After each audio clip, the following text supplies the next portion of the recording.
కడుపు మంట మన మీద. పువ్వు గుర్తోనికి కడుపు మంట. ఎందుకు కడుపు మంట? ఇది పుట్టించింది కాంగ్రెస్ పార్టీ. ఈ పని పుట్టించింది ఎవరు? కాంగ్రెస్ పార్టీ పుట్టించింది. ఈ పని పుట్టించింది ఎవరు? సోనియమ్మ తల్లి చేకూర్తు పుట్టించింది. దీనివల్ల పేరు ఎవరికి వస్తుంది? కాంగ్రెస్ పార్టీకి వస్తుంది. కాంగ్రెస్ పార్టీ చేసే మంచి కార్యక్రమాన్ని ఎట్లా చేసి దీన్ని ఏదైతుందో దీన్ని నిర్వీర్యం చేయాలి. నేను చెప్తున్నావా, దేవుని దేవాలని కాంగ్రెస్ పార్టీ అధికారానికి వస్తుంది. నేను గెలుస్తా అంటున్నా. నేను మీకు రోజుకు 400 కూలి, మీ 100 రోజుల జాగాలు ఏదైతున్నదో ఇంక 20 రోజులు ఎక్కువ చేసుకోండి. 100 రోజుల జాగాలు ఇంక 20 రోజులు ఎక్కువ చేసుకోండి. సంవత్సరాన్ని 40,000 కల్పించే బాధ్యత నేను చేపడతా తల్లి అని చెప్పండి.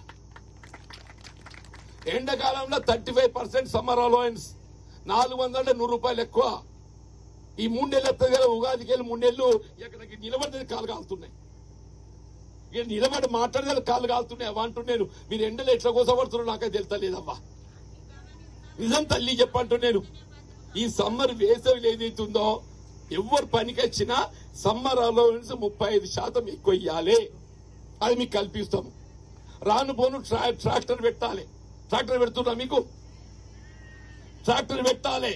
ఎట్లతో రాను గంట పోను గంట నీకు వచ్చి పని చేసే 3-4 గంటల్లో అటు గంట వీకే ఇటు గంట వీకే ఎట్లా పడుతుందమ్మా?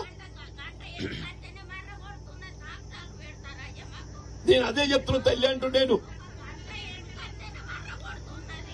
నీళ్ళ కూడా ఏదైతుందో నీళ్ళ కూడా ప్రభుత్వం 5 రూపాయలు ఇవ్వాలి.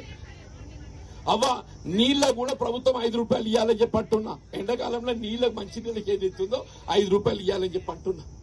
ఏది లేదు.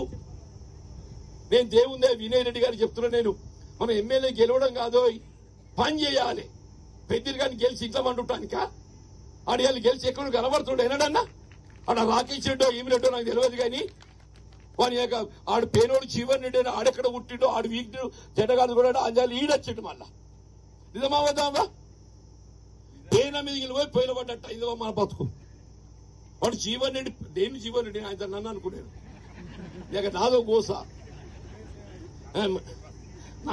ఆ పేరు వద్దామా? కారు గుర్తోడు. అదేం కదా, కారు గుర్తోడు ఏదైతే పేనం, పువ్వు గుర్తోడు పొయ్యి. మనం ఏమనుకున్నాం? ఈ పేరెంగలి బయటపడదాము ఇంత అని చెప్పి అనుకుంటే పొయ్యిలో వారేసింది. మనం వినయ్ రెడ్డి ఏదైతే ఉందో ఇల్లు లెక్క అని చెప్పి అంటున్నాను. మీకు అందరి సౌకర్యం చూపేట బాధ్యత తీసుకోండి అని చెప్పి అంటున్నా. ఇండ్లు లేనోళ్ళో కూడా ఇలా వినయ్ రెడ్డికి 3500 ఇండ్లు ఇచ్చింది. నేను చెప్తున్నా, దీని పార్టీలకు సంబంధం లేదు. గరీబులు ఎవరన్నా కానీ చెప్పంటారు గుర్తించు. ఇండ్లు లేనోళ్ళకే ఇల్లు మంజూరు ఇవ్వాలి.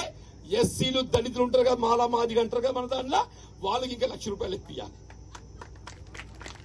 ఇన్నావు తల్లి.